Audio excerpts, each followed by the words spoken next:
Oh.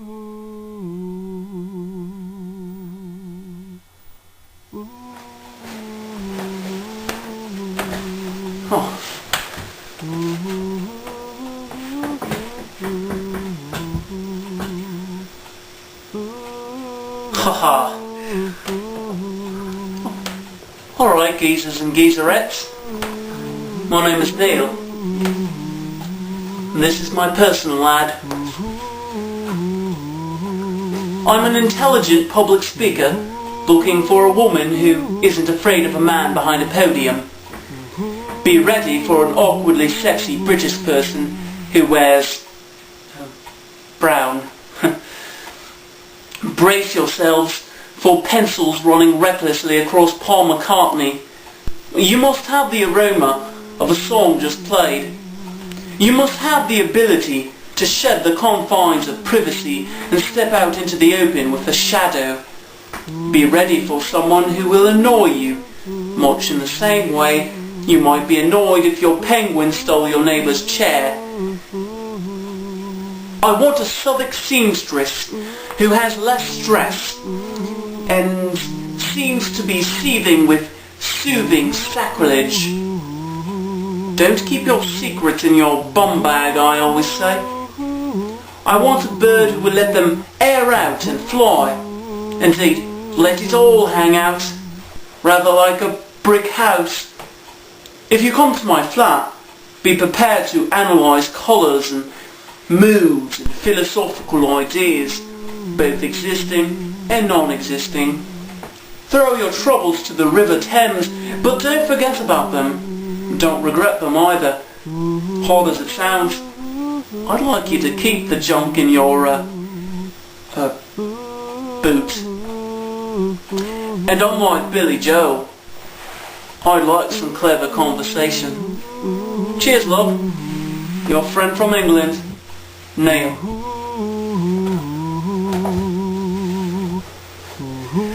Well, I think that went well. Well, hello. My name is Jacob. I'm a poet and philosopher. I dream of a woman who suffocates suffering, but is always in solitude. Someone who seeks satisfaction in the mundane. Someone who is insane, and not just in the rock star way. Someone who seeks to be rebellious, but not for the sake of being rebellious. Someone who is ready for life to erupt in applause at any unorganized and unplanned moment. Someone whose temperance allows them to dance with the dreadful, read and dissect poetry as though it were a slimy thing. Look at the heart of the poem, at the brain, at all the organs, at the gross stuff. Look at the mustache.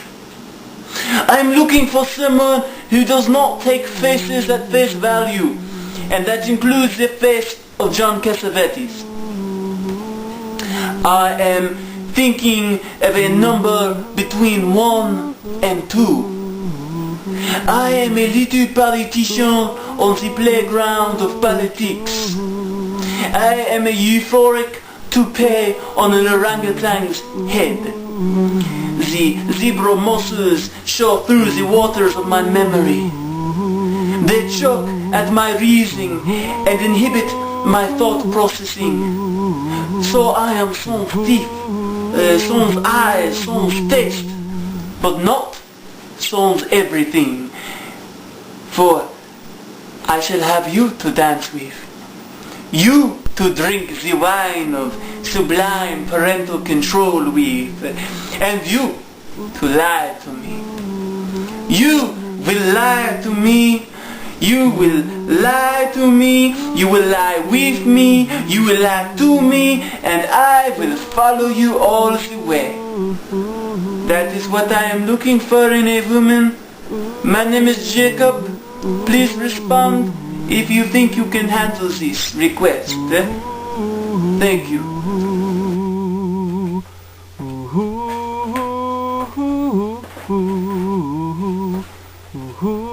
Well, hello there. and welcome to the personal advert, as the young folks call it, for Ostracize. That's me. Now I am Jacob's mentor, that was the young man that you saw earlier. Like Neil, I am a man of the podium. I am looking for someone who is unafraid of becoming the subject matter for a lecture.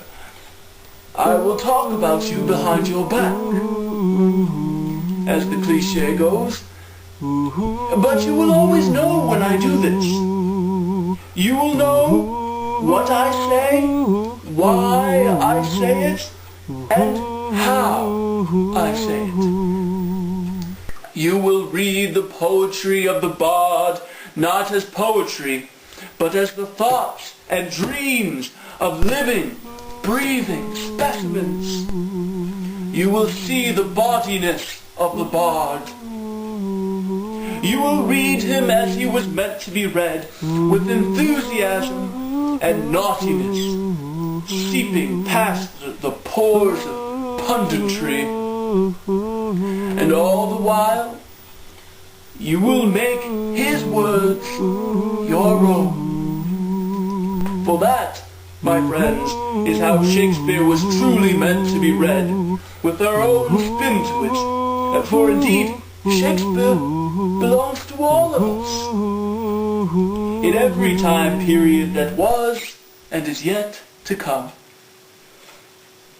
His thoughts translate our thoughts.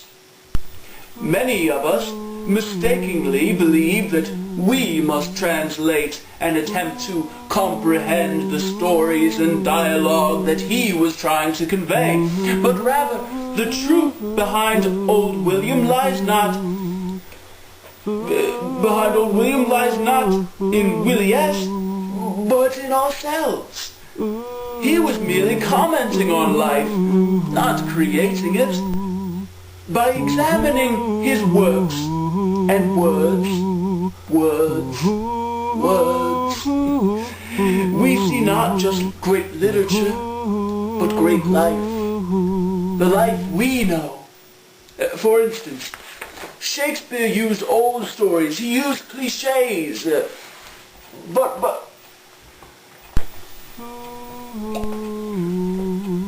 me. But by doing this, he showed us the truth about ourselves. We see these caricatures, and they remind us of real human beings. After all, the idea of a human and of truth is meant to be vague, it's meant to be abstract. That's why we call it an idea. We draw our own conclusions when we examine artistic and physical truths.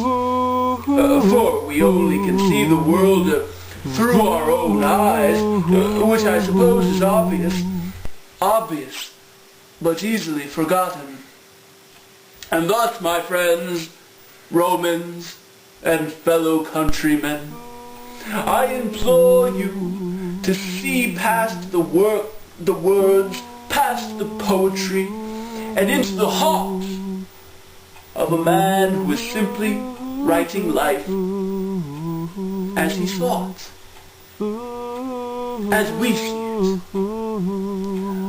My name is Ostracize. I am a mentor, I am a philosopher, but I am a philosopher who prefers fact over theory, but who still understands that to get to the fact, we need the theory.